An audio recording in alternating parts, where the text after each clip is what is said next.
ಎಲ್ಲರಿಗೂ ನಮಸ್ಕಾರ.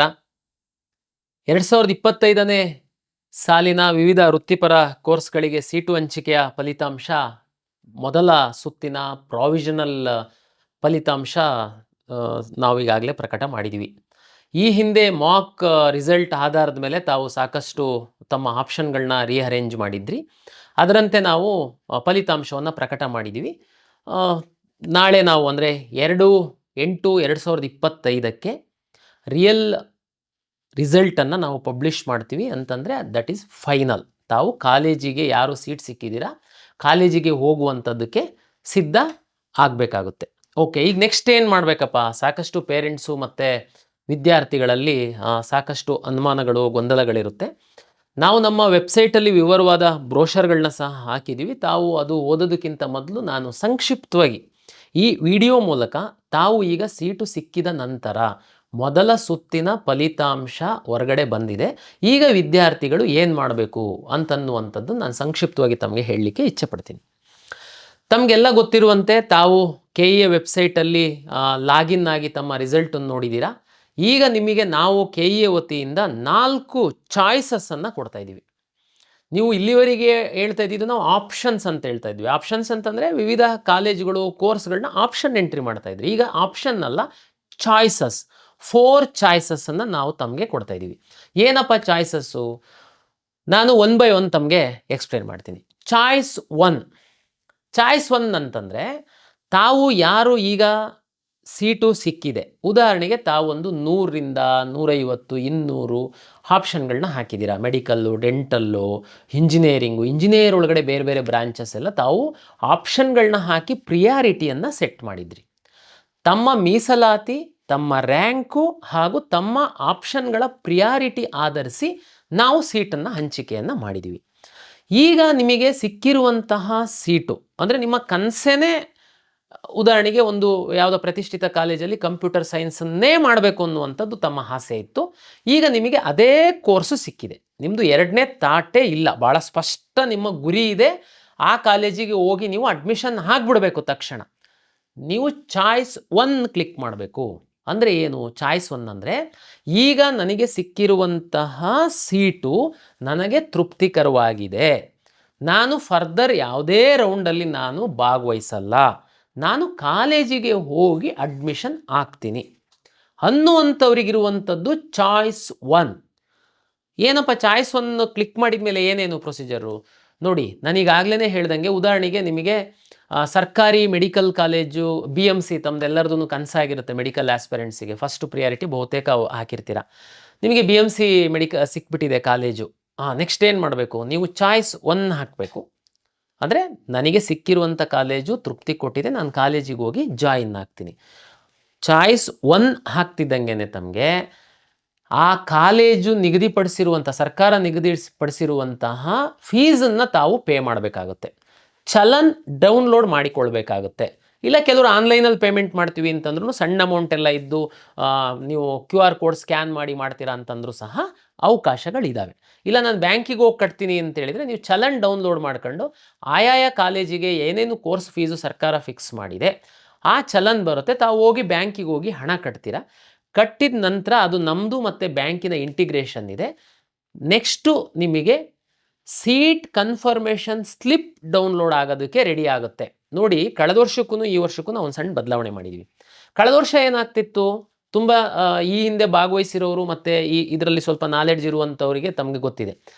Choice 1 ಆಗ್ತಿದ್ದಂಗೆ challan download ಮಾಡ್ಕೊಳ್ತಾ ಇದ್ರಿ, ದುಡ್ಡು ಕಟ್ತಿದ್ದಂಗೆ ಅಡ್ಮಿಷನ್ ಸ್ಲಿಪ್ ಡೌನ್ಲೋಡ್ ಆಗ್ತಿತ್ತು, ಅಡ್ಮಿಷನ್ ಆರ್ಡರ್ ಡೌನ್ಲೋಡ್ ಆಗ್ತಿತ್ತು. ಅಡ್ಮಿಷನ್ ಆರ್ಡರಲ್ಲಿ ನಿಮಗೆ ಗೊತ್ತಾ ಇಂಥ ಕಾಲೇಜು ಇಂಥ ಅಡ್ಮಿಷನ್ ಆರ್ಡರ್, ಅದು ಅಡ್ಮಿಷನ್ ಆರ್ಡರ್ ತಗೊಂಡು ನೀವು ಕಾಲೇಜಿಗೆ ಹೋದರೆ ಮುಗೀತು, ಅಂದರೆ ನೀವು ಅಡ್ಮಿಷನ್ ಆದಂಗೆ ಆಗ್ತಿತ್ತು. ಬಟ್ ನಾವು ಈ ಸರಿ ಸಣ್ಣ ಬದಲಾವಣೆ ಮಾಡಿದ್ದೀವಿ. ನೀವು ಚಾಯ್ಸ್ 1 ಹಾಕಿ ಹಣ ಕಟ್ತಿದ್ದಂಗೆ ನಿಮಗೆ ಸೀಟ್ ಕನ್ಫರ್ಮೇಷನ್ ಸ್ಲಿಪ್, ನಿಮಗೆ ಇಂಥ ಕಾಲೇಜಿನಲ್ಲಿ ಇಂಥ ಸೀಟು ಖಾತ್ರಿಯಾಗಿದೆ ಅನ್ನುವಂತಹ ಒಂದು ಸ್ಲಿಪ್ ಡೌನ್ಲೋಡ್ ಮಾಡ್ಕೊಳ್ಳೋದಕ್ಕೆ ಬರುತ್ತೆ. ಆ ಸ್ಲಿಪ್ಪಲ್ಲಿ ನೀವು ಇಂತಿಂಥ ಕೆಳಕಂಡಂಥ ದಾಖಲೆಗಳನ್ನ ತಗೊಂಡು ಕಾಲೇಜಿಗೆ ಹೋಗಬೇಕು ಅಂತನ್ನುವಂತಹ ವಿವರ ಸಹ ಇರುತ್ತೆ. ತಾವು ಆ ಒಂದು ಸೀಟ್ ಕನ್ಫರ್ಮೇಷನ್ ಸ್ಲಿಪ್ಪನ್ನು ತಗೊಂಡು ನಿಮಗೆ ಅಲರ್ಟ್ ಆಗಿರುವಂತಹ ಕಾಲೇಜಿಗೆ ತಾವು ಹೋದರೆ ಕಾಲೇಜಲ್ಲಿ ಸಿಸ್ಟಮ್ ಮುಂದ್ಗಡೆ ನಿಮಗೆ ಕೂರಿಸಿ ನಿಮ್ಮದೊಂದು ಫೋಟೋ ತಗೊಳ್ತಾರೆ. ನೀವು ಅಪ್ಲಿಕೇಶನ್ ಹಾಕಿರುವಂತಹ ಸಂದರ್ಭದಲ್ಲಿ ಕೊಟ್ಟಿರುವಂತಹ ಫೋಟೋ ನಿಮ್ಮದು ರಿಯಲ್ ಫೋಟೋ ಎರಡನ್ನೂ ಮ್ಯಾಚ್ ಮಾಡ್ತಿದ್ದಂಗೆ ನಿಮ್ಮ ಲಾಗಿನ್ ಓಪನ್ ಆಗುತ್ತೆ, ನಿಮ್ಮ ಮೊಬೈಲಿಗೆ OTP ಬರುತ್ತೆ, ಅಲ್ಲಿ ಯಾರು ಅಡ್ಮಿಷನ್ ಕಾಲೇಜ್ ಇದೆ ಅವರಿಗೊಂದು OTP ಬರುತ್ತೆ, ಅದನ್ನು ಎಂಟ್ರಿ ಮಾಡಿದರೆ ನಿಮ್ಮ ಲಾಗಿನ್ ಓಪನ್ ಆಗುತ್ತೆ. ಜೊತೆಗೆ ನೀವು ತೆಗೆದುಕೊಂಡು ಹೋಗಿರುವಂಥ ಎಲ್ಲ ಮೂಲ ದಾಖಲೆಗಳನ್ನ ಅವರಿಗೆ ತೋರಿಸ್ಬೇಕು. ಭಾಳ ಇಂಪಾರ್ಟೆಂಟ್ ಇದೆ. ಉದಾಹರಣೆಗೆ ನೀವು ಕನ್ನಡ ಮೀಡಿಯಮನ್ನು ಕ್ಲೈಮ್ ಮಾಡಿದ್ದೀರಾ, ಈಗಾಗಲೇ ಕಾಲೇಜಲ್ಲಿ ವೆರಿಫೈ ಮಾಡಿದ್ದೀರಾ, ನಾವು KE ಅವರು ಮೂಲ ದಾಖಲೆಗಳನ್ನೇನು ನೋಡಿಲ್ಲ. ಈಗ ನೀವು ಕನ್ನಡ ಮೀಡಿಯಮ್ಮು ಅಥವಾ ರೂರಲಲ್ಲಿ ಯಾವುದು ರಿಸರ್ವೇಷನಲ್ಲಿ ನಿಮಗೆ ಸೀಟ್ ಸಿಕ್ಕಿರ್ಬೋದು, ಆ ಮೂಲ ದಾಖಲೆಯ ಮೂಲ ಪ್ರತಿಯನ್ನು ತಾವು ಕಾಲೇಜಿಗೆ ತೆಗೆದುಕೊಂಡು ಹೋಗಬೇಕಾಗುತ್ತೆ. ಕಾಲೇಜವರು ಅದನ್ನು ನೋಡ್ತಾರೆ. ಕನ್ಫರ್ಮೇಷನ್ ಆದಮೇಲೆ ಅವರಿಗೆ ಡಾಕ್ಯುಮೆಂಟ್ ಕರೆಕ್ಟ್ ಇದೆ, ವಿದ್ಯಾರ್ಥಿ ನೀವು ಅವರೇನೇ ಇದ್ದೀರಾ ಅನ್ನುವಂಥದ್ದಾದಮೇಲೆ ಅವರು ಅಲ್ಲಿ ಡೌನ್ಲೋಡ್ ಅಡ್ಮಿಷನ್ ಆರ್ಡರ್ ಅಂತ ಕ್ಲಿಕ್ ಮಾಡಿದರೆ ನಿಮ್ಮ ಒಂದು ಅಡ್ಮಿಷನ್ ಆರ್ಡರ್ ಡೌನ್ಲೋಡ್ ಆಗುತ್ತೆ, ಕಾಲೇಜಿನ ಅಡ್ಮಿಷನ್ ಆರ್ಡರ್ ಡೌನ್ಲೋಡ್ ಆಗುತ್ತೆ. ಅಲ್ಲಿಗೆ ನಿಮಗೊಂದು ಪ್ರತಿಯನ್ನು ಕೊಡ್ತಾರೆ. ಅಲ್ಲಿಗೆ ನಿಮ್ಮ ಅಡ್ಮಿಷನ್ ಪೂರ್ಣ ಆಗುತ್ತೆ. ನೀವು ನಿಮ್ಮ ಲಾಗಿನ್ನಲ್ಲಿ ಹೋಗಿ ಅಡ್ಮಿಷನ್ ಕನ್ಫರ್ಮೇಷನ್ ಮಾಡೋದು ಬೇಕಾಗಿಲ್ಲ, ಕಾಲೇಜವರು ತಮ್ಮ ಲಾಗಿನ್ನಲ್ಲಿ ಹೋಗಿ ಅಡ್ಮಿಷನ್ ಕನ್ಫರ್ಮೇಷನ್ ಮಾಡೋದು ಬೇಕಾಗಿಲ್ಲ. ಆಟೋಮೆಟಿಕ್ಕಾಗಿ ನೀವು ಇಂಥ ಕಾಲೇಜಲ್ಲಿ ಅಡ್ಮಿಷನ್ ಆಗಿದ್ದೀರಾ ಅಂತ ಅನ್ನುವಂಥದ್ದು ಅಪ್ಡೇಟ್ ನಮ್ಮಲ್ಲಿ ಆಗುತ್ತೆ. ಅಂದರೆ ಅಲ್ಲಿಗೆ ಚಾಯ್ಸ್ 1 ಹಾಕಿರೋ ವಿದ್ಯಾರ್ಥಿಗಳದ್ದು ಪ್ರಕ್ರಿಯೆ ಮುಗೀತು. ಮತ್ತೊಮ್ಮೆ ನಾನು ಸಂಕ್ಷಿಪ್ತವಾಗಿ ಹೇಳ್ತೀನಿ, ಚಾಯ್ಸ್ 1 ಹಾಕ್ತಿದ್ದಂಗೆ ನಿಮ್ದು ಅಡ್ಮಿಷನ್ ಕನ್ಫರ್ಮೇಷನ್ ಅಲ್ಲ. ಚಾಯ್ಸ್ 1 ಹಾಕಬೇಕು, ಚಲನ್ ಡೌನ್ಲೋಡ್ ಮಾಡ್ಕೊಂಡು ಹಣ ಕಟ್ಟಬೇಕು ಬ್ಯಾಂಕಲ್ಲಿ, ಆಮೇಲೆ ಸೀಟ್ ಕನ್ಫರ್ಮೇಷನ್ ಸ್ಲಿಪ್ಪನ್ನು ಡೌನ್ಲೋಡ್ ಮಾಡ್ಕೊಂಡು ತಾವು ಕಾಲೇಜಿಗೆ ಹೋಗಬೇಕು.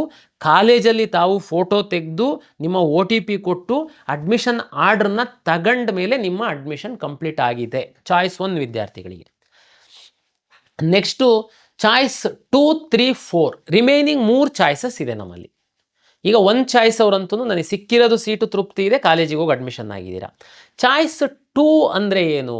ಈಗ ಉದಾಹರಣೆಗೆ ನೀವು 100 ಆಪ್ಷನನ್ನು ಹಾಕಿದ್ದೀರಾ, medical, dental, yoga and naturopathy, veterinary, farm science, ಬೇರೆ ಬೇರೆ ಇಂಜಿನಿಯರಿಂಗ್ ಎಲ್ಲ ಹಾಕಿದ್ದೀರಾ. ಉದಾಹರಣೆ ನಾನು ಹೇಳ್ತೀನಿ, 100 ಆಪ್ಷನ್ ಹಾಕಿದರೆ ನಿಮಗೆ 50ನೇ ಆಪ್ಷನ್ 50 ಪ್ರಿಯಾರಿಟಿ ಸೆಟ್ ಮಾಡಿದ್ರೆ ನಿಮಗೊಂದು ಸೀಟ್ ಸಿಕ್ಕಿದೆ. ಆದರೆ ನಿಮಗೆ ಆ ಸೀಟು ಸಿಕ್ಕಿದೆ ಓಕೆ, ಬಟ್ ಆದರೆ ಇನ್ನೂ ಮೇಲಿನ ಸಿಕ್ಕಿದರೆ ನನಗೆ ಚೆನ್ನಾಗಿತ್ತು ಅಂತಂದರೆ ನೀವು ಹೋಗಬೇಕಾಗಿಲ್ಲ ಕಾಲೇಜಿಗೆ. ನಾನು ವೆಯ್ಟ್ ಮಾಡ್ತೀನಪ್ಪ ಇನ್ನೊಂದು ರೌಂಡಿಗೆ, ಯಾರಾದರೂ ಬಿಟ್ಟು ಹೋಗ್ಬೋದು, ಬೇರೆ ಬೇರೆ ಕಾರಣಕ್ಕೆ ಏನಾದರೂ ಮೇಲ್ಗಡೆಗೆ ಅಪ್ಗ್ರೇಡ್ ಆಗುತ್ತೆ ಅಂತಂದರೆ ನಾನು ವೆಯ್ಟ್ ಮಾಡ್ತೀನಿ ಅಂತ ಅನ್ನೋರಿಗೆ ಚಾಯ್ಸ್ 2 ಹಾಕ್ತು ಅಂತಂದರೆ ನೀವು ವೆಯ್ಟ್ ಮಾಡಬಹುದು. ನೀವು ನಂದು ಈಗ ಸಿಕ್ಕಿರೋ ಸೀಟ್ ಏನಾಗುತ್ತೆ, ಸಿಕ್ಕಿರೋ ಸೀಟು ನಿಮಗೆ ಖಾತ್ರಿ, ಆ ಸೀಟು ಎಲ್ಲೂ ಹೋಗಲ್ಲ. ಅದು ನೀವು ಹೋಲ್ಡ್ ಮಾಡಿ ಮೇಲಿನ ಆಪ್ಷನ್ಗಳು, ಮೇಲಿನ ಪ್ರಿಯಾರಿಟಿ ಏನು ಹಾಕಿದ್ದೀರಾ ನೀವು, ಅವೇನಾದರೂ ಸಿಗ್ತವ ಅಂತ ವೆಯ್ಟ್ ಮಾಡುವಂಥದ್ದಕ್ಕೆ ಚಾಯ್ಸ್ 2. ಓಕೆ, ಚಾಯ್ಸ್ 2 ಹಾಕಿದ ಮೇಲೆ ನೆಕ್ಸ್ಟ್ ಏನಾಗುತ್ತೆ ನಮ್ಮ ಸಿಸ್ಟಮಲ್ಲಿ ಅಂತಂದರೆ, ನಿಮ್ಮ ಚಾಯ್ಸ್ 2 ಹಾಕಿದಾಗ ಉದಾಹರಣೆ ನಾನು ಹೇಳಿದೆ, 100 ಆಪ್ಷನ್ಸ್ ತಾವು ಎಂಟ್ರಿ ಮಾಡಿದ್ದೀರಾ, 50ನೇದು ನಿಮಗೆ ಸೀಟ್ ಸಿಕ್ಕಿದೆ, ನೀವು ಚಾಯ್ಸ್ 2 ಹಾಕಿದ್ದೀರಾ ಅಂತಂದರೆ 51ರಿಂದ 100 ತನಕ ಇರುವಂತಹ ನಿಮ್ಮ ಕಾಲೇಜುಗಳು ಆಪ್ಷನ್ಗಳು ಡಿಲೀಟ್ ಆಗೋಗುತ್ತೆ. ನಿಮ್ಮ 50ರದ್ದು ನಿಮಗೆ ಖಾತ್ರಿ ಆಗಿರೋ ಸೀಟು, 50ಕ್ಕಿಂತ ಮೇಲ್ಗಡೆ ಏನು ನೀವು ಎಂಟ್ರಿ ಮಾಡಿರ್ತಿರಲ್ಲ ಅದೆಲ್ಲದೂ ನಿಮ್ಮ ಒಂದು ಖಾತೆ ಒಳಗಡೆನೇ ಇರುತ್ತೆ, ನಿಮ್ಮ ಅಕೌಂಟ್ ಒಳಗಡೆನೇ ಇರುತ್ತೆ. ನೀವು ನಂತರ ನಾವು ಅವಕಾಶ ಕೊಟ್ಟಂಥ ಸಂದರ್ಭದಲ್ಲಿ ಈ ಅಡ್ಮಿಷನ್ ಮುಗಿದ ಮೇಲೆ ನೀವು ಬೇಕಿದ್ರೆ ಅದನ್ನು ರೀಅರೇಂಜು, ಡಿಲೀಟು ಎಲ್ಲ ಈ 50ರಲ್ಲಿ ಮಾತ್ರ, ನಿಮ್ಮ ಕೆಳಗಡೆವೆಲ್ಲ ಹೋಗ್ಬಿಟ್ಟಿರ್ತವೆ, ಮತ್ತು ಹೊರಗಿಂದನೂ ಸಹ ತಗೊಂಡು ಬಂದು ನೀವು ಹಾಕುವಂಥದ್ದಕ್ಕಾಗಲ್ಲ. ಇದು ಚಾಯ್ಸ್ 2 ಕೊಡುವಂಥವರಿಗೆ. ಇಲ್ಲಿ ಒಂದು ಸಣ್ಣ ಒಂದು ಬದಲಾವಣೆ ಏನಂತಂದರೆ, ಚಾಯ್ಸ್ 2 ಹಾಕುವಂಥವರಿಗೆ, ವಿಶೇಷವಾಗಿ ಮೆಡಿಕಲ್ಲಿಗೆ ಹಾಕುವಂಥವರಿಗೆ ಚಾಯ್ಸ್ 2 ಹಾಕುವಂಥವರು ಕೋರ್ಸ್ ಫೀಸನ್ನು ಕಟ್ಟಬೇಕು ಅನ್ನುವಂಥದ್ದು ನಿಯಮ ಇದೆ. ಕಾರಣ ಏನು ಅಂತಂದರೆ, ತಮಗೆಲ್ಲ ಗೊತ್ತಿರುವಂತೆ ತುಂಬ ಮಹತ್ವದ್ದು, ಸುಮ್ಮನೆ ಹೋಲ್ಡ್ ಮಾಡೋದು ಅಷ್ಟು ಸೀರಿಯಸ್ ಇಲ್ಲ ಅಂದರೂ ಇರಲಿ ಹಂಗಿಲ್ಲ, ಯಾಕೆಂದರೆ ಅದು ಬೇರೆಯವರಿಗೆ ಸಹ ಆ ಸೀಟು ಭಾಳ ಮಹತ್ವದ್ದಾಗಿರುತ್ತೆ. ಹಾಗಾಗಿ ಚಾಯ್ಸ್ 2 ಹಾಕುವಂಥವ್ರು ಯಾರಾದರೂ ಮೆಡಿಕಲ್ ಸೀಟು ಸಿಕ್ಕಿ, ಯಾವುದಾದ್ರೂ ಮೆಡಿಕಲ್ ಸೀಟ್ ಕಾಲೇಜು ಸಿಕ್ಕಿ ಅದಕ್ಕಿಂತ ಮೇಲ್ಗಡೆ ಇರೋ ಮೆಡಿಕಲ್ ಕಾಲೇಜಿನ ಸೀಟ್ಗಳು ನನಗೆ ಬೇಕಪ್ಪ ಅಂತಂದರೆ ನೀವು ಸಹ ಚಾಯ್ಸ್ 2 ಹಾಕ್ಬೋದು. ಬಟ್ ನೀವು ಕೋರ್ಸ್ ಫೀಸನ್ನು ಕಟ್ಟಿದರೆ ಮಾತ್ರ ನೀವು ಚಾಯ್ಸ್ 2 ಹಾಕುವಂಥದ್ದಕ್ಕೆ ಮೆಡಿಕಲ್ ಸ್ಟೂಡೆಂಟು ಎಲಿಜಿಬಲ್. ಓಕೆ, ಉಳಿದವರಿಗಿಲ್ವಾ? ಅದೊಂದು ಸಣ್ಣ ಒಂದು ಮಾಹಿತಿ ತಮಗೆ ಕೊಡ್ತೀನಿ. ಉದಾಹರಣೆಗೆ ನಿಮಗೆ ಇಂಜಿನಿಯರಿಂಗ್ ಸೀಟ್ ಸಿಕ್ಕಿದೆ, ಅಥವಾ ವೆಟರ್ನರಿ ಸೀಟ್ ಸಿಕ್ಕಿದೆ, ಅಗ್ರಿಕಲ್ಚರ್ದು ಸೀಟ್ ಸಿಕ್ಕಿದೆ. ನೀವು ನಿಮ್ಮ ಲಾಗಿನ್ ಒಳಗಡೆ, ನಿಮ್ಮ ಪ್ರಿಯಾರಿಟಿ ಒಳಗಡೆ ಮೇಲ್ಗಡೆ ಮೆಡಿಕಲ್ ಸೀಟ್ಗಳಿದ್ದಾವೆ, ಮೆಡಿಕಲ್ಲೂ ಹಾಕಿದ್ದೀರಾ, ನೆಕ್ಸ್ಟ್ ರೌಂಡ್ ನನಗೆ ಮೆಡಿಕಲ್ ಸಿಕ್ಕಬಹುದು ಅನ್ನುವಂಥದ್ದು ನಿಮಗೆ ಒಂದು ಆಸೆ ಒಂದು ಇರುತ್ತೆ.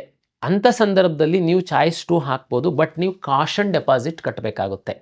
1,00,000 ರೂಪಾಯಿ ಕಾಷನ್ ಡೆಪಾಸಿಟ್ ಕಟ್ಟಬೇಕಾಗುತ್ತೆ. ಅಂದರೆ ಮಾತ್ರ ನಿಮ್ಮ ಲಾಗಿನ್ ಒಳಗಡೆ ನಿಮ್ಮ ಚಾಯ್ಸ್ 2ಕ್ಕಿಂತ ಚಾಯ್ಸ್ 2 ಹಾಕಿದಾಗ ನಿಮಗೇನು ಅಲರ್ಟ್ ಆಗಿರೋ ಸೀಟ್ಗಿಂತ ಮೇಲ್ಗಡೆ ಮೆಡಿಕಲ್ ಸೀಟ್ಗಳಿತ್ತು ಅಂತಂದರೆ ಕಾಷನ್ ಡೆಪಾಸಿಟ್ ಕಟ್ಟಿದವರಿಗೆ ನಾವು ಅವಕಾಶ ಮಾಡಿಕೊಡ್ತೀವಿ. ಈಗ ಇಂಜಿನಿಯರಿಂಗ್ ಸೀಟ್ ಸಿಕ್ಕಿದೆ, ಇಲ್ಲ ಅಗ್ರಿಕಲ್ಚರ್ ಸೀಟ್ ಸಿಕ್ಕಿದೆ, ನಿಮ್ಮ ಖಾತೆ ಒಳಗಡೆ ಮೇಲ್ಗಡೆ ಮೆಡಿಕಲ್ ಸೀಟ್ ಇದೆ, ಜಸ್ಟ್ ಚಾಯ್ಸ್ 2 ಹಾಕ್ತೀರ ನೀವು ಕಾಷನ್ ಡೆಪಾಸಿಟ್ 1,00,000 ಕಟ್ಟಲ್ಲ, ನಿಮ್ಮದು ಮೆಡಿಕಲ್ ಆಪ್ಷನ್ಸ್ ಎಲ್ಲ ಡಿಲೀಟ್ ಮಾಡ್ತೀವಿ ನಾವು. ಅಂದರೆ ಸ್ವಲ್ಪ ಸೀರಿಯಸ್ನೆಸ್ ಇರಲಿ ಮೆಡಿಕಲ್ ಸೀಟಿಗೆ, ಸುಮ್ಮನೆ ಒಟ್ರಾಸಿ ಹಾಕಿಡೋಣ ಹಂಗಾಗಲ್ಲ ಅದು. ಅದಕ್ಕೋಸ್ಕರ ನಾವು ಚಾಯ್ಸ್ 2ದವರಿಗೆ ಈ ಒಂದು ನಿಯಮವನ್ನು ತಮಗೆ ಹೇಳ್ತಾ ಇದ್ದೀನಿ. ಚಾಯ್ಸ್ 2 ನಿಮಗೆ ಅರ್ಥ ಆಗಿದೆ ಅಂತ ಭಾವಿಸ್ತೀನಿ. ನೆಕ್ಸ್ಟು ಚಾಯ್ಸ್ 3 ಮತ್ತು 4 ಎರಡು ಉಳಿತು. ಚಾಯ್ಸ್ 1 ನೀವು ಹಾಕಿದರೆ ಅದು ಫ್ರೀಸ್ ಆಗುತ್ತೆ, ಮತ್ತೆ ಉಲ್ಟಾ ಮಾಡೋದಕ್ಕಾಗಲ್ಲ. 10 ಸಾರಿ ವಿಚಾರ ಮಾಡಿ ಚಾಯ್ಸ್ 1 ಹಾಕಿ. ಚಾಯ್ಸ್ 2 ಹಾಕಿದ್ರೂ ಅಷ್ಟೇ ಅದು ಫ್ರೀಸ್ ಆಗುತ್ತೆ. ನೀವು ಚಾಯ್ಸ್ 2 ಮತ್ತೆ 1 ಗಂಟೆ ಬಿಟ್ಟು ಮನಸ್ಸನ್ನು ಚೇಂಜ್ ಮಾಡಿಬಿಟ್ಟು ಚಾಯ್ಸ್ 2 10 ಸಾರಿ ವಿಚಾರ ಮಾಡಿ, ಸಾಕಷ್ಟು ಸಮಯ ಇದೆ. ಎಲ್ಲ ಆಗಿಲ್ಲ, ನಾನು ಚಾಯ್ಸ್ 2ನೇ ಹಾಕವನು, ಓಕೆ ಕನ್ಫರ್ಮ್ ಮನೆಯವ್ರ ಹತ್ರ ಡಿಸ್ಕಸ್ ಮಾಡಿ ಚಾಯ್ಸ್ 2 ಹಾಕಿ. ಕಾಲೇಜಿಗೆ ಹೋಗಿ ಅಡ್ಮಿಷನ್ ಆಗೋವನೇ ನಾನು, ಕಾಲೇಜ್ನೂ ಎಲ್ಲ ಎಂಕ್ವೈರಿ ಮಾಡಿದ್ದೀನಿ, 10 ಸಾರಿ ವಿಚಾರ ಮಾಡಿ ಚಾಯ್ಸ್ 1 ಹಾಕಿ. ದಯಮಾಡಿ ಚಾಯ್ಸ್ 1 ಹಾಕ್ಬಿಡೋದು, ಆಮೇಲೆ ಮಿಸ್ಟೇಕ್ ಹಾಕ್ಬಿಟ್ಟೆ ನಾನು ಚಾಯ್ಸ್ 2 ಬರ್ತೀನಿ 3 ಬರ್ತೀನಿ, ನೋ, ಅವಕಾಶ ಇರಲ್ಲ, ಸುಮ್ಮನೆ ತೊಂದರೆ ಅನುಭವಿಸ್ತೀರಾ. ಚಾಯ್ಸ್ 1 and 2 ಹಾಕುವಾಗ 10 ಸಾರಿ ವಿಚಾರ ಮಾಡಿ ಹಾಕಿ. ಚಾಯ್ಸ್ 3 ಮತ್ತು 4 ಸಂಕ್ಷಿಪ್ತವಾಗಿ ಹೇಳ್ತೀನಿ. ಚಾಯ್ಸ್ 3 ಅಂತಂದರೆ 100 ಅವಾಗಿಂದ ಉದಾಹರಣೆ ಕೊಡೋದಾದರೆ, ನೀವು 100 ಆಪ್ಷನ್ಸ್ ಹಾಕಿದ್ದೀರಾ, ನಿಮಗೆ 80ನೇದು ಯಾವುದೋ ಒಂದು ಆಪ್ಷನ್ ಸಿಕ್ಕಿದೆ, ಈಗ ನಿಮಗೆ ಗೊತ್ತಾಗಿದೆ ಅದು ನಿಮಗೆ ಇಷ್ಟ ಇಲ್ಲ ಅಷ್ಟೊಂದು. ಚಾಯ್ಸ್ 3 ಹಾಕಿದರೆ ನಿಮಗೆ ಯಾವುದು ಸಿಕ್ಕಿದೆ ಅದು ನಿಮ್ಮ 100 ಆಪ್ಷನ್ ಒಳಗಡೆ 80ನೇದು ಆಪ್ಷನ್ ನಿಮಗೆ ಸಿಕ್ಕಿತ್ತು ಅಂತಂದರೆ ಅದು ಸೀಟು ಡಿಲೀಟ್ ಆಗೋಗುತ್ತೆ. ಉಳಿದು 99 ನಿಮ್ಮ ಲಾಗಿನ್ ಒಳಗಡೆ ಇರುತ್ತೆ. ಅಂದರೆ ಆ ಸೀಟು ನಿಮ್ಮ ಖಾತೆಯಿಂದ ಹೊರಗಡೆ ಹೋಯಿತು. ಚಾಯ್ಸ್ 3. ಚಾಯ್ಸ್ 4 ಅಂದರೆ ನೀವೀಗಾಗಲೇ ಮ್ಯಾನೇಜ್ಮೆಂಟ್ ಸೀಟ್ ಅಡ್ಮಿಷನ್ ಆಗಿರ್ಬೋದು, ಇಲ್ಲ ಯಾವುದಾದ್ರೂ ಬೇರೆ ಕಾಲೇಜಲ್ಲಿ ಅಡ್ಮಿಷನ್ ಆಗಿರ್ಬೋದು, ಇಲ್ಲ ಲಾಂಗ್ ಟರ್ಮಿಗೆ ಕೋಚಿಂಗಿಗೆ ಸೇರಿರ್ಬೋದು, ನಿಮಗೆ ನಮ್ಮ ಕೌನ್ಸಿಲಿಂಗಲ್ಲಿ ಮುಂದುವರಿಯುವಂಥದ್ದಕ್ಕೆ ಆಸಕ್ತಿ ಇಲ್ಲ. ಚಾಯ್ಸ್ 4 ಹಾಕಿ ತಾವು ನಮ್ಮ ಸಿಸ್ಟಮಿಂದ ಹೊರಗಡೆ ಹೋಗ್ಬೋದು. ಕಳೆದ ವರ್ಷದ ನಮ್ಮ ಅನುಭವದ ಮೇಲೆ ಚಾಯ್ಸ್ 3, 4 ಅವರಿಗೆ ಮಾತ್ರ ಒಂದು ಅವಕಾಶ ಕೊಟ್ಟಿದ್ದೀವಿ ನಾವು. ಚಾಯ್ಸ್ 1, 2 10 ಸರಿ ವಿಚಾರ ಮಾಡಿ ಹಾಕಿ, ಒಂದು ಸರಿ ಹಾಕಿದರೆ ಫ್ರೀಸ್ ಆಗುತ್ತೆ. ಚಾಯ್ಸ್ 3 ಮತ್ತು 4 ಉದಾಹರಣೆಗೆ ನಮ್ಮದು 12ನೇ ತಾರೀಕು 5ವರೆಗೆ ಚಾಯ್ಸ್ ಹಾಕುವಂಥದ್ದಕ್ಕೆ ಅವಕಾಶ ನಾವು ಕೊಟ್ಟಿದ್ದೀವಿ ಅಂತಂದರೆ, ಲಾಸ್ಟ್ ಟೈಮ್ ಕೊಟ್ಟಿದ್ದೀವಿ ಅಂತಂದರೆ, ಉದಾಹರಣೆ ನೀವು ಇವತ್ತು ಚಾಯ್ಸ್ 3 ಹಾಕ್ಬಿಡ್ತೀರಾ, ಆಮೇಲೆ ಮನೆಯಲ್ಲೆಲ್ಲ ಚರ್ಚೆ ಮಾಡಿ, ನಾನು 3 ಹಾಕಬಾರ್ದಾಗಿತ್ತು, ನಾನು ಕಾಲೇಜಿಗೆ ಹೋಗಿ ಅಡ್ಮಿಷನ್ ಆಗಬೇಕಾಗಿತ್ತು, 1 ಹಾಕಬೇಕಾಗಿತ್ತು ಅಂತ ತಾವು ಮನಸ್ಸು ಬದಲಾವಣೆ ಮಾಡಿದರೆ, ಚಾಯ್ಸ್ 3 ಹಾಕಿರೋ ವಿದ್ಯಾರ್ಥಿಗಳು ನಮ್ಮ ಕೊನೆಯ ದಿನಾಂಕದ ಒಳಗಡೆ ತಾವು ಚಾಯ್ಸ್ 1, 2, 4 ಮಾಡಬಹುದು. ಚಾಯ್ಸ್ 4 ಹಾಕಿರುವಂತಹ ವಿದ್ಯಾರ್ಥಿಗಳು ಹಾಕಿದ ನಂತರ ನಮ್ಮ ಕಟ್ ಆಫ್ ಡೇಟಿನ ಒಳಗಡೆ ನಿಮ್ಮ ಮನಸ್ಸು ಬದಲಾಗಿ ನಮ್ಮ ಸಿಸ್ಟಮಿಂದ ಹೊರಗಡೆ ಹೋಗಿದ್ದವರು, ಇಲ್ಲ ನಾನು ಒಳಗಡೆ ಬರ್ತೀನಿ 3 ಹಾಕ್ತೀನಿ ಹಾಕಬಹುದು, 2 ಹಾಕ್ತೀರಾ ಹಾಕಬಹುದು. ಆದರೆ 2 ಹಾಕಿ ಮತ್ತೆ 1 ಹಾಕೋಕ್ಕಾಗಲ್ಲ, 2, 1 ಫ್ರೀಸ್ ಆಗಿಬಿಡುತ್ತೆ. ಅದನ್ನು 10 ಸರಿ ವಿಚಾರ ಮಾಡಾಕಿ. 3 ಮತ್ತು 4 ಲಾಸ್ಟ್ ಡೇಟ್ ತನಕ ತಾವು ಮನಸ್ಸನ್ನು ಚೇಂಜ್ ಮಾಡಿದರೆ KEಗೆ ಬಂದು ಇಲ್ಲಿ ಅರ್ಜಿ ಕೊಟ್ಕೊಂಡು ನಿಂತ್ಕೊಳ್ಳೋ ಅಂತ ಅಗತ್ಯ ಇಲ್ಲ. ಕಳೆದ ವರ್ಷ ನಾವು ಸಾಕಷ್ಟು ನೋಡಿರೋ ಹೊತ್ತಿಗೋಸ್ಕರ ಮಿಸ್ ಆಗಿ ಸೈಬರ್ ಸೆಂಟರಿಗೆ ಕೊಟ್ಟಿರ್ತೀರಾ, ಅವ 2 ಹಾಕೋದ್ರ ಬದಲು 4 ಹಾಕ್ತಾನೆ, ಸಿಸ್ಟಮಿಂದನೇ ಹೊರಗಡೆ ಹೋಗ್ಬಿಡ್ತೀರಾ, ನಮ್ಮಿಂದ ಒಳಗಡೆ ತಗೊಂಡು ಬರೋದಕ್ಕಾಗಲ್ಲ, ನಿಮಗೆ ತುಂಬ ಮಕ್ಕಳು ತೊಂದರೆ ಅನುಭವಿಸಿದ್ರಿ. ಆ ಕಾರಣಕ್ಕೋಸ್ಕರ 3 ಮತ್ತು 4 ಫ್ಲೆಕ್ಸಿಬಲ್ ಕೊಟ್ಟಿದ್ದೀವಿ. ಲಾಸ್ಟ್ ಡೇಟ್ ತನಕ 3, 4 ನೀವು ಆ ಕಡೆ ಈ ಕಡೆ ಮಾಡ್ಬೋದು. 4 ಹಾಕಿದ್ದವನು ಲಾಸ್ಟ್ ಡೇಟ್ ಒಳಗಡೆ ಮನಸ್ಸು ಬದಲಾವಣೆ ಮಾಡಿದರೆ 1 ಹಾಕಿ ಕಾಲೇಜಿಗೆ ಹೋಗಿ ಅಡ್ಮಿಷನ್ ಆಗ್ಬೋದು. ಇದು ನಿಮಗೆ ಈ ಸರಿ ನಿಮಗೆ ಒಂದು ತೊಂದರೆ ಆಗಬಾರ್ದು ಅನ್ನುವ ನಿಟ್ಟಿನಲ್ಲಿ ನಿಮಗೆ ಅವಕಾಶವನ್ನು ಮಾಡಿ ಕೊಟ್ಟಿದ್ದೀವಿ. ನಮ್ಮ ಕಳೆದ ವರ್ಷದ ಅನುಭವದ ಪ್ರಕಾರ ಲಾಸ್ಟ್ ಡೇಟ್ ತನಕ ಚಾಯ್ಸೇ ಹಾಕಲ್ಲ ಕೆಲವರು. ಅದು ಏನು ಬೇಕು ಅಂತ ಮಾಡೋದು, ಇಲ್ಲ ಏನು ಜ್ಞಾನದ ಕೊರತೆನೋ, ನಾವೆಲ್ಲ ಎಜುಕೇಟ್ ಮಾಡ್ತೀವಿ, ನಿಮಗೆ ವಾಟ್ಸಪ್ SMS ಕಳಿಸ್ತೀವಿ, ಎಲ್ಲ ನೀವು ಆಸ್ಪೆರೆಂಟ್ ಇದ್ದೀರಾ ಅಂದರೆ ನೀವು ಯೂಟ್ಯೂಬ್ ಚಾನಲ್ಲು, ಅದು ಸಾಕಷ್ಟು ಯೂಟ್ಯೂಬು ಮೆಂಟರ್ಸು ಏನಿದ್ದಾರೆ, ಯೂಟ್ಯೂಬ್ ಚಾನಲ್ ನಡೆಸುವಂಥವ್ರು ಏನಿದ್ದಾರೆ, ಸಾಕಷ್ಟು ಎಜುಕೇಷನ್ ಕೊಡ್ತಾ ಇದ್ದಾರೆ ನಿಮಗೆ ಇದ್ರ ಬಗ್ಗೆ. ಸ್ಟಿಲ್ ನೀವು ಈ ಕಡೆ ತಿರುಗೂ ನೋಡಲ್ಲ, ಯಾವುದು ಚಾಯ್ಸ್ ಹಾಕಲ್ಲ. ಅವ್ರನ್ನೇನು ಮಾಡೋದು ನಾವು? ಅವ್ರಿಗೆ ಸೀಟ್ ಅಲಾಟ್ ಆಗಿದೆ, ಸೀಟ್ ಬೇಕು ಅಂತೇಳಿ ಆಪ್ಷನ್ ಎಂಟ್ರಿ ಮಾಡಿರೋ ಎಷ್ಟೋ ಹುಡುಗರುಗಳು ಇದ್ದಾರೆ, ಇನ್ನೂ ಅವರಿಗೆ ಸೀಟ್ ಅಲಾಟ್ ಆಗಿಲ್ಲ. ನಿಮಗೆ ಸೀಟ್ ಅಲಾಟ್ ಆಗಿದೆ, ನೀವು ಯಾವುದೋ ಚಾಯ್ಸ್ ಆಗ್ತಾ ಇಲ್ಲ, ಕಾಲೇಜಿಗೆ ಹೋಗ್ತೀನಿ 1 2 3 4 ನನಗೆ ಎಕ್ಸ್ಪ್ಲೈನ್ ಮಾಡಿದೆ, ಯಾವುದೂ ಆಗ್ತಾ ಇಲ್ಲ. ಲಾಸ್ಟ್ ಇಯರು 16,000 ವಿದ್ಯಾರ್ಥಿಗಳು ಯಾವುದೂ ಚಾಯ್ಸ್ ಹಾಕಿರಲಿಲ್ಲ. ಅದೇ ನೀವು ಸೀರಿಯಸ್ ಇಲ್ಲ ಅಂತಂದಿದ್ರೆ ನಮ್ಮ ಕೌನ್ಸಿಲಿಂಗಲ್ಲಿ ಯಾಕೆ ಭಾಗವಹಿಸಿದ್ರಿ? ಕೌನ್ಸಿಲಿಂಗಲ್ಲಿ ನೀವು ಭಾಗವಹಿಸಿಲ್ಲ ಅಂತಂದರೆ ಅದೇ 16,000 ವಿದ್ಯಾರ್ಥಿಗಳು ಯಾರೋ ಪಾಪ ಬೇಕಾಗಿರೋ ಅಂತ ಕೆಳಗಿರೋ ಅಂಥವ್ರಿಗೆ ಸೀಟ್ ಸಿಕ್ತಿತ್ತು. ಅದಕ್ಕೆ ನಾವು ಈ ಸರಿ ತೀರ್ಮಾನ ಮಾಡಿದ್ದೀವಿ, ಲಾಸ್ಟ್ ಡೇಟ್ ಒಳಗಡೆ ಯಾರು ಚಾಯ್ಸ್ ಹಾಕಲ್ಲ ಅವ್ರನ್ನ ಕಿತ್ತು ಬಿಸಾಡ್ತೀವಿ ನಮ್ಮ ಕೌನ್ಸಿಲಿಂಗಿಂದ. ಎಷ್ಟು 16 ಹೋದ ವರ್ಷ 16 ಇತ್ತು, ಈ ವರ್ಷ 2,000 ಆಗಲಿ 500 ಆಗಲಿ, ಲಾಸ್ಟ್ ಡೇಟ್ ಒಳಗಡೆ ಯಾರು ಚಾಯ್ಸ್ 1 2 3 4 ಯಾವುದೂ ಹಾಕಲ್ಲ. ನಿಮಗೆ ಆಸಕ್ತಿ ಇಲ್ಲ ಅಂತ ನಾವೇ ತೀರ್ಮಾನ ಮಾಡಿ ನಮ್ಮ ಕೌನ್ಸಿಲಿಂಗ್ ಪ್ರಕ್ರಿಯೆಯಿಂದ ನಿಮ್ಮನ್ನು ಹೊರಗಡೆಗೆ ದೂಕ್ತೀವಿ. ನಿಮಗೆ ಅವಕಾಶ ಇರಲ್ಲ. ಆಸಕ್ತಿ ಇತ್ತು ನೋಡಿ, ಚಾಯ್ಸ್ 4 ಹಾಕಿ ಹೋಗಿ ಅಧಿಕೃತವಾಗಿ ಹೊರಗಡೆ, ನಿಮಗೆ ಇಷ್ಟ ಇಲ್ಲ ಅಂತಂದರೆ. ಆಪ್ಷನ್ ಎಂಟ್ರಿ ಯಾಕೆ ಮಾಡಿದ್ರಿ ನೀವು ಇಷ್ಟ ಇಲ್ಲ ಅಂತಂದರೆ? ಇಲ್ಲಿ ಚಾಯ್ಸ್ ಹಾಕಿ ಅಂತಂದ್ರೆ ನೀವು ಈ ಕಡೆ ತಿರುಗಿ ನೋಡಲ್ಲ, ಇದು ಕ್ರಮ ಸರಿಯಲ್ಲ. ಬೇರೆ ಡಿಸರ್ವ್ ವಿದ್ಯಾರ್ಥಿಗಳು ಇನ್ನೂ ಲೈನಲ್ಲಿದ್ದರು, ಅವರಿಗೆ ಸಿಕ್ತಿತ್ತು. ಆ ಕಾರಣಕ್ಕೋಸ್ಕರ ಯಾರು ಚಾಯ್ಸ್ ಹಾಕಲ್ಲ ನಿಮ್ಮನ್ನು ಹೊರಗಡೆ ನಾವೇನೇ ದೂಕ್ತೀವಿ. ನಮ್ಮ ನೆಕ್ಸ್ಟ್ ನ್ಯೂ ಕೌನ್ಸಿಲಿಂಗ್ ಒಳಗಡೆ ಬರೋದಕ್ಕೆ ಅವಕಾಶ ನಾವು ಮಾಡಿಕೊಡಲ್ಲ. ಮತ್ತು ಇನ್ನೊಂದು ವಿಶೇಷವಾಗಿ ಕಳೆದ ವರ್ಷದ ಅನುಭವದ ಮೇಲೆ ನಾನು ಕೆಲವು ವಿದ್ಯಾರ್ಥಿಗಳು, ಅದರಲ್ಲಿ ನರ್ಸಿಂಗಿಗೆ ಸಂಬಂಧಪಟ್ಟಂತೆ, ಅಲೈಡ್ ಹೆಲ್ತ್ ಸೈನ್ಸಸ್ಸಿಗೆ ಸಂಬಂಧಪಟ್ಟಂಥ ವಿದ್ಯಾರ್ಥಿಗಳಿಗೆ ಒಂದು ಕಿವಿ ಮಾತು ಹೇಳಲಿಕ್ಕೆ ಇಚ್ಛೆ ಪಡ್ತೀನಿ. ದಯಮಾಡಿ ನೀವು ಕಾಲೇಜು ನೋಡದೆ ಆಪ್ಷನ್ ಎಂಟ್ರಿ ಮಾಡಿದ್ದು, ಈಗ ನಿಮಗೆ ಯಾವುದೋ ಒಂದು ಕಾಲೇಜು ಅಲಾಟ್ ಆಗಿದೆ ಅಂತಂದರೆ, ಕಾಲೇಜಿಗೆ ಹೋಗ್ತೀನಿ ಅಂಥೇಳಿ ರಪ್ ಅಂತ ನೀವು ಚಾಯ್ಸ್ 1 ಹಾಕಿ ದುಡ್ಡು admission order seat confirmation slip ತಗೊಂಡು ಕಾಲೇಜಿಗೆ ಹೋಗುವಂಥದ್ದನ್ನು ಸಾಧ್ಯವಾದಷ್ಟು ಕಡಿಮೆ ಮಾಡಿ ಎನ್ನುವಂಥದ್ದು ನನ್ನ ವಿನಂತಿ. ಏನು ಹಿಂಗಂದರೆ, ನೀವು ಕಾಲೇಜ್ ನೋಡಿದ್ದೀರಾ, ಕ್ಲಾರಿಟಿ ಇದೆ, ಕಾಲೇಜ್ ಬಗ್ಗೆ ಎಲ್ಲ ಜ್ಞಾನ ಇದೆ, ನಿಮಗೆ ಏನು ಪ್ರಾಬ್ಲಮ್ ಇಲ್ಲ, ಕ್ಲಿಕ್ ಮಾಡಿ ಸೀಟಿದು ಕನ್ಫರ್ಮೇಷನ್ ಸ್ಲಿಪ್ ತಗೊಳ್ಳಿ, ಹೋಗಿ ಅಡ್ಮಿಷನ್ ಆಗಿ. ಕಾಲೇಜೇ ಎಲ್ಲಿದೆ ಗೊತ್ತಿಲ್ಲ, ಕಾಲೇಜ್ ಹೇಗಿದೆ ಗೊತ್ತಿಲ್ಲ, ಸುಮ್ಮನೆ ಕಂಪ್ಯೂಟ್ರಲ್ಲಿ ನೋಡ್ಬಿಟ್ಟು ಆಪ್ಷನ್ ಎಂಟ್ರಿ ಮಾಡಿಬಿಟ್ಟಿದ್ದೀರಾ. ದಯಮಾಡಿ ನಂದು ಹೆಂಗಿದ್ರು ನಾವು 1 ವಾರ ಟೈಮ್ ಕೊಡ್ತಾಯಿದ್ದೀವಿ. ಇದು ನಿಮ್ಮ ಜೀವನದ ಬಹು ಮುಖ್ಯವಾದಂತಹ ಭಾಗ ಅಡ್ಮಿಷನ್. ಯಾಕೆಂದರೆ ನೀವು ಮುಂದೆ 3-4 ವರ್ಷ ಆ ಕಾಲೇಜಲ್ಲಿ ಇರಬೇಕಾಗುತ್ತೆ.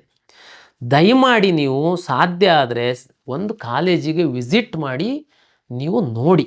ಯಾಕೆಂದರೆ ಆನ್ಲೈನ್ ಇದೆ, ನೀವು ಕಾಲೇಜ್ ಹತ್ರ ಹೋಗಿ ವಿಸಿಟ್ ಮಾಡಿ ಅಲ್ಲೇ, ಯಾಕೆಂದರೆ ನರ್ಸಿಂಗು ವಿಶೇಷವಾಗಿ ಅಲೈಡ್ ಹೆಲ್ತ್ ಸೈನ್ಸಸ್ಸಿಗೆ ನಾವೇನು ಕಟ್ಟಿಸ್ಕೊಳ್ತಿಲ್ಲ. ನೀವು ಜಸ್ಟ್ ನಮ್ಮ ಹತ್ರ ಏನು ಪ್ರೊಸೆಸಿಂಗ್ ಫೀಸ್ ಏನಿದೆ ಅದು ಕಟ್ತೀರಾ, ಸೀಟ್ಸ್ ಕನ್ಫರ್ಮೇಷನ್ ಸ್ಲಿಪ್ ತಗೊಂಡು ಕಾಲೇಜಿಗೆ ಹೋಗ್ತೀರಾ, ಕಾಲೇಜಲ್ಲಿ ಕಟ್ಟುವಂಥದ್ದು. ಅದು ಆನ್ಲೈನಲ್ಲಿ ಸಹ ನಿಮ್ಮ ಮೊಬೈಲಲ್ಲಿ ಸಹ ನೀವು ಮಾಡಿಬಿಡ್ಬೋದು ಅದನ್ನು.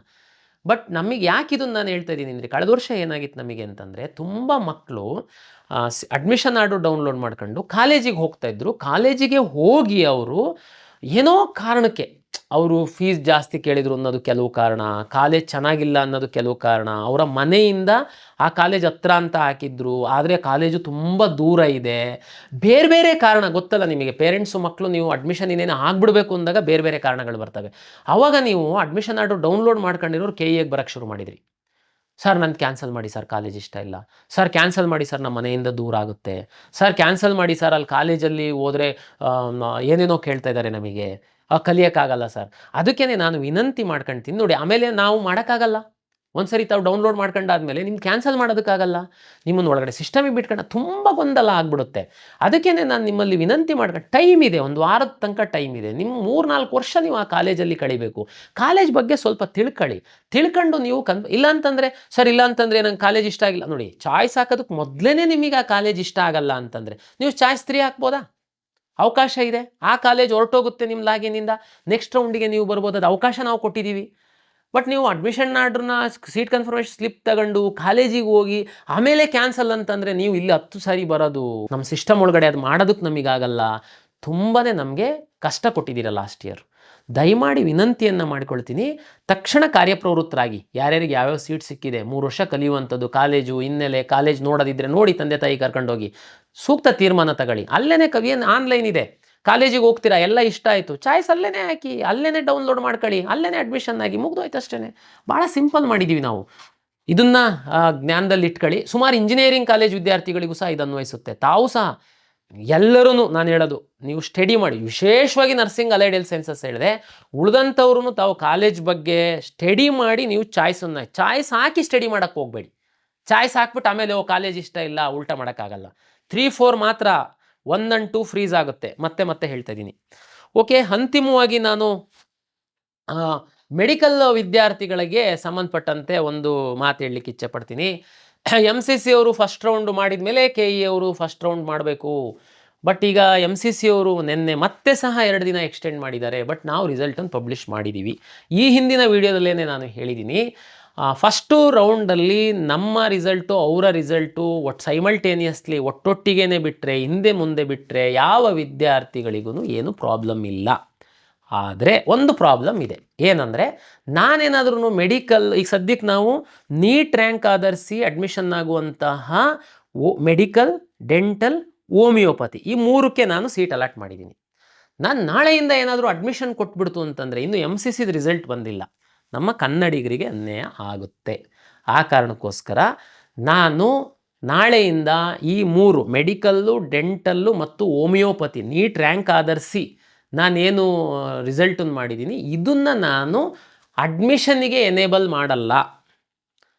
ಯಾವಾಗ MCC ಅವ್ರದ್ದು first round real result publish ಆಗುತ್ತೆ, ಅದು ಆದಮೇಲೆ 1 ದಿನ ನಿಮಗೆ ವಿಚಾರ ಮಾಡೋದಕ್ಕೆ ಕೊಟ್ಟು ನಾನು ಇದನ್ನು ಅಡ್ಮಿಷನ್ ಎನೇಬಲ್ ಮಾಡ್ತೀನಿ.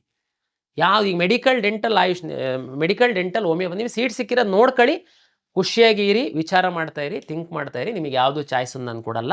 MCC ಅವ್ರ ರಿಸಲ್ಟ್ ಅನೌನ್ಸ್ ಮಾಡಿದ 1 ದಿನದ ನಂತರ ನಿಮಗೆ ಇದನ್ನು ನಾನು ಎನೇಬಲ್ ಮಾಡ್ತೀನಿ. ಆವಾಗ ಮಾತ್ರ ಅಡ್ಮಿಷನ್ ಆಗುವಂಥದ್ದಕ್ಕೆ ಅವಕಾಶ ಇದೆ. ಅಲ್ಲಿ ಸಹ ನಾನು ಒಂದು ಕನ್ನಡಿಗ ವಿದ್ಯಾರ್ಥಿಗಳಿಗೆ ಒಂದು ಕಿವಿ ಮಾತನ್ನು ಹೇಳ್ತೀನಿ. ತಮಗೆಲ್ಲರಿಗೂ ಗೊತ್ತಿದೆ, ಸರ್ಕಾರಿ ಮೆಡಿಕಲ್ ಕಾಲೇಜಲ್ಲಿ 15% ಸೀಟ್ಗಳನ್ನ MCC ಅವರು ಅಲಾಟ್ ಮಾಡ್ತಾರೆ. ನೀವು ಮೆರಿಟೋರಿಯಸ್ ವಿದ್ಯಾರ್ಥಿಗಳೇನಿದ್ದೀರಾ, ನೀವು MCCನಲ್ಲೂ ಪಾರ್ಟಿಸಿಪೇಟ್ ಮಾಡಿದ್ದೀರಾ, ನಮ್ಮಲ್ಲೂ ಪಾರ್ಟಿಸಿಪೇಟ್ ಮಾಡಿದ್ದೀರಾ. ನಿಮಗೆ ನಮ್ಮಲ್ಲೂ ಸೀಟ್ ಸಿಕ್ಕಿದೆ. ಬಹುತೇಕ ನಿಮ್ಮ ರ್ಯಾಂಕ್ ಚೆನ್ನಾಗಿತ್ತು ಅಂತಂದರೆ ನಾಳೆ MCCನಲ್ಲಿ ಸಹ ಸಿಗುತ್ತೆ. ನನ್ನ ವಿನಂತಿ ಏನಂತಂದರೆ, ಏನು ಡಿಫ್ರೆನ್ಸ್ ಇಲ್ಲ, ಜಸ್ಟ್ ಸೀಟ್ ಅವ್ರು ಅಲಾಟ್ ಮಾಡ್ತಾ ಇದ್ದಾರೆ, ಇಲ್ಲಿದ್ದು ಉಳಿದಿದ್ದು 85% ನಾನು ಸೀಟ್ ಅಲಾಟ್ ಮಾಡ್ತಾ ಇದ್ದೀನಿ. ರಾಜೀವ್ ಗಾಂಧಿ ಯೂನಿವರ್ಸಿಟಿದೇನೇ ಅಫಿಲಿಯೇಷನ್ನು. ನಾನು ಗೌರ್ಮೆಂಟ್ ಮೆಡಿಕಲ್ ಕಾಲೇಜ್ 15% ಬಗ್ಗೆ ಹೇಳ್ತಾ ಇದ್ದೀನಿ. ಏನು ಕಾಲೇಜ್ ಅದೇನೆ, ಅಫಿಲಿಯೇಷನ್ ರಾಜೀವ್ ಗಾಂಧಿ, ಅಲಾಟ್ ಅಷ್ಟೇ ಅವ್ರು ಮಾಡ್ತಾರೆ, ಇಲ್ಲಿಂದ 85% ನಾನು ಮಾಡ್ತೀನಿ. ನೀವು ಯಾರು MCCನಲ್ಲೂ ಸೀಟ್ ಸಿಕ್ಕಿ KENನಲ್ಲೂ ಸೀಟ್ ಸಿಕ್ಕಿರೋ ವಿದ್ಯಾರ್ಥಿಗಳಿಗೆ ವಿನಂತಿ ಏನಂತಂದರೆ, ನೀವು ವಿಚಾರ ಮಾಡಿ MCC ನೀವು ಎಲ್ಲಿ ಬೇಕಾದರೂ ಅಡ್ಮಿಷನ್ ಆಗ್ಬೋದು, ನಾನು ಇಲ್ಲ ಅಂತ ಹೇಳ್ತಾ ಇಲ್ಲ. ಬಟ್ ಆದರೆ ಒಂದು ವಿನಂತಿ ಇದೆ ನನ್ನ ಕಡೆಯಿಂದ, ತಾವು ದಯಮಾಡಿ MCCಯಿಂದ ಅಲಾಟ್ ಆಗಿರೋ ಸೀಟಲ್ಲಿ ಅಡ್ಮಿಷನ್ ಆಗಿ ಎನ್ನುವಂಥದ್ದು ನನ್ನ ವಿನಂತಿ. ನಿಮ್ಗಿಂತ ಸ್ವಲ್ಪ ರ್ಯಾಂಕ್ ಕಡಿಮೆ ಇರುವಂತಹ ನಿಮ್ಮ ಕರ್ನಾಟಕದ ಸಹೋದರ ಸಹೋದರಿಯರು ನಿಮ್ಗಿಂತ ಕೆಳಗಡೆ ಕ್ಯೂನಲ್ಲಿದ್ದಾರೆ. ನೀವು ಒಂದು ವೇಳೆ MCC 15%ಅಲ್ಲಿ ತಾವು ಅಡ್ಮಿಷನ್ ಆದಲ್ಲಿ ನಿಮ್ಮ ಇನ್ನೊಂದು ಸಹೋದರ ಸಹೋದರಿ ಕನ್ನಡಿಗರಿಗೆ ಒಂದು ಅವಕಾಶ ಸಿಗುತ್ತೆ. ಇದು ಒಂದು ವಿನಂತಿ, ಯಾಕೆಂದರೆ ಡಿಫ್ರೆನ್ಸ್ ಏನೂ ಇಲ್ಲ. ಹಾಗಾಗಿ ಇದು ತಾವು ವಿಚಾರ ಮಾಡಿ ತೀರ್ಮಾನ ಮಾಡಿ ಅಂತ ಹೇಳ್ತಾ, ಮತ್ತು ಇನ್ನೊಂದು ಮೆಡಿಕಲ್ ಕಾಲೇಜು, ಪ್ರೈವೇಟ್ ಮೆಡಿಕಲ್ ಕಾಲೇಜಲ್ಲಿ ಸರ್ಕಾರಿ ಸೀಟು ಮತ್ತು ಹೈಯರ್ ಫೀಸು ಸೀಟು ತೆಗೆದುಕೊಳ್ಳುವಂತಹ ವಿದ್ಯಾರ್ಥಿಗಳಿಗೆ ಇಲ್ಲಿವರೆಗೆ ಏನು ಮಾಡ್ತಾಯಿದ್ರಿ, ಯಾವುದೇ ಖಾಸಗಿ ಕಾಲೇಜುಗಳಲ್ಲಿ ತಾವು ಸರ್ಕಾರಿ ಸೀಟು ಮತ್ತು ಹೈಯರ್ ಫೀಸ್ ಸೀಟ್ಗಳನ್ನು ತಾವು ತೆಗೆದುಕೊಂಡಲ್ಲಿ KEAಗೆ ಬಂದು ದಾಖಲೆಗಳನ್ನು ಸಬ್ಮಿಟ್ ಮಾಡಿ, ಅಂದರೆ ಚಾಯ್ಸ್ 1 ಹಾಕ್ತಿದ್ರಿ, ದುಡ್ಡು ಕಟ್ತಿದ್ರಿ, KEAಗೆ ಬಂದು ಡಾಕ್ಯುಮೆಂಟ್ ಸಬ್ಮಿಟ್ ಮಾಡ್ತಿದ್ರಿ, ನಂತರ ನಾವಿಲ್ಲಿ ಕೊಡುವಂತಹ ಡಾಕ್ಯುಮೆಂಟ್ ಸಬ್ಮಿಟ್ ಮಾಡಿರೋ ಸ್ಲಿಪ್ಪನ್ನು ತಗೊಂಡು ತಿರ್ಗಾ ನೀವು ಕಾಲೇಜಿಗೆ ಹೋಗಿ ಜಾಯಿನ್ ಆಗ್ತಾಯಿದ್ರಿ. ನೋಡಿ, ಉದಾಹರಣೆಗೆ ಬೀದರ್ ಒಬ್ಬ ವಿದ್ಯಾರ್ಥಿಗೆ ಕಲಬುರಗಿ ಮೆಡಿಕಲ್ ಪ್ರೈವೇಟ್ ಕಾಲೇಜಲ್ಲಿ ಗೌರ್ಮೆಂಟ್ ಸೀಟ್ ಸಿಕ್ಕಿದೆ ಅಂದರೆ ಬೀದರಿಂದ ಬೆಂಗಳೂರಿಗೆ ಬಂದು ಇಲ್ಲಿ ಡಾಕ್ಯುಮೆಂಟ್ ಸಬ್ಮಿಟ್ ಮಾಡಿ ತಿರ್ಗಾ ಮತ್ತೆ ನೀನು ಕಲಬುರಗಿಗೆ ಹೋಗಬೇಕಾಗಿತ್ತು. ನಾವಿದನ್ನು ಮಾನ್ಯ ವೈದ್ಯಕೀಯ ಸಚಿವರೊಂದಿಗೆ ಈ ಬಗ್ಗೆ ನಾನು ಮನವರಿಕೆ ಮಾಡಿಕೊಟ್ಟಿದ್ದಾಗ ಅವರು ಸಹ ಒಪ್ಪಿದ್ದಾರೆ. ಈ ಹಿಂದೆ ಇದನ್ನು ಯಾಕೆ ಮಾಡಿದ್ರು ಅಂತಂದರೆ ತಮಗೆಲ್ಲ ಗೊತ್ತಿತ್ತು, ಒಂದಷ್ಟು ಬ್ಲಾಕಿಂಗು ಅದು ಇದು ಎಲ್ಲ ಆಗ್ತಿತ್ತು ಅಂತ. ಬಟ್ ಈಗೆಲ್ಲ ತಮ್ಗೆ ಗೊತ್ತಿದೆ, ನಿಯಮ ಚೇಂಜ್ ಆಗಿದೆ. 1 ಸೀಟ್ ಉಳಿದ್ರೂ ಸಹ ಅದು KEAಗೆ ಬರಬೇಕು, KEA ಅವರು ಅಲಾಟ್ ಮಾಡುವಂಥದ್ದು. ಹಾಗಾಗಿ ಈಗ ಯಾರು ಬ್ಲಾಕು ಅದು ಇದು ಮಾಡುವಂಥದ್ದು ಪ್ರಶ್ನೆನೇ ಇಲ್ಲ. ಹಾಗಾಗಿ ಯಾರಿಗೆ ಪ್ರೈವೇಟ್ ಕಾಲೇಜಲ್ಲಿ ಗೌರ್ಮೆಂಟ್ ಸೀಟ್ ಸಿಕ್ಕಿದೆ ಮತ್ತು ಹೈಯರ್ ಫೀಸಿನ ಸೀಟ್ ಸಿಕ್ಕಿರುವಂಥವರು ಈ ಬಾರಿ ತಾವು ಕಷ್ಟಪಟ್ಟು KEAಗೆ ಬಂದು ದಾಖಲೆಯನ್ನು ಸಬ್ಮಿಟ್ ಮಾಡಿ ಕಾಲೇಜಿಗೆ ಹೋಗುವಂತಹ ಅಗತ್ಯ ಇಲ್ಲ. ತಾವು ಚಾಯ್ಸ್ 1 ಹಾಕಿ ದುಡ್ಡು ಕಟ್ಟಿ ನೇರವಾಗಿ ಕಾಲೇಜಿಗೆ ಹೋಗಿ ಅಲ್ಲಿ ಮೂಲ ದಾಖಲೆಗಳನ್ನು ಕೊಟ್ಟು ಅಡ್ಮಿಷನ್ ಮಾಡಿಕೊಳ್ಳುವಂತಹ ಒಂದು ವ್ಯವಸ್ಥೆಯನ್ನು ನಾವು ಈ ಬಾರಿ ಮಾಡಿದ್ದೀವಿ. ಇದು ತಮಗೆ ಒಂದು ಅನುಕೂಲ ಆಗುತ್ತೆ ಅಂತ ನಾನು ಭಾವಿಸಿದ್ದೀನಿ. ಇಷ್ಟು ಕರ್ನಾಟಕ ಪರೀಕ್ಷಾ ಪ್ರಾಧಿಕಾರದ ವತಿಯಿಂದ ಮೊದಲ ಸುತ್ತಿನ ಫಲಿತಾಂಶದ ನಂತರ ವಿದ್ಯಾರ್ಥಿಗಳು ಏನು ಮಾಡಬೇಕಾಗಿದೆ ಅನ್ನುವಂತಹ ಒಂದು ವಿಷಯವನ್ನು ಸಂಕ್ಷಿಪ್ತವಾಗಿ ನಾನು ನಿಮಗೆ ಇಲ್ಲಿ ಹೇಳಿದ್ದೀನಿ. ಹೆಚ್ಚಿನ ಇನ್ನೂ ಮಾಹಿತಿ ಬೇಕು ಅಂತಂದರೆ ತಾವು ನಮ್ಮ ವೆಬ್ಸೈಟಲ್ಲಿ ನೋಡಿ ವಿವರವಾದಂತಹ ಒಂದು ಬ್ರೋಷರನ್ನು ನಾವು ಪಬ್ಲಿಷ್ ಮಾಡಿದ್ದೀವಿ. ಮತ್ತೊಮ್ಮೆ ನಾನು ಎಲ್ಲರಿಗೆ ವಿನಂತಿಯನ್ನು ಮಾಡಿಕೊಳ್ತೀನಿ, ತಾಳ್ಮೆಯಿಂದ ಇರಿ, ಸಾಕಷ್ಟು ಸಮಯವನ್ನು ಕೊಡ್ತೀವಿ.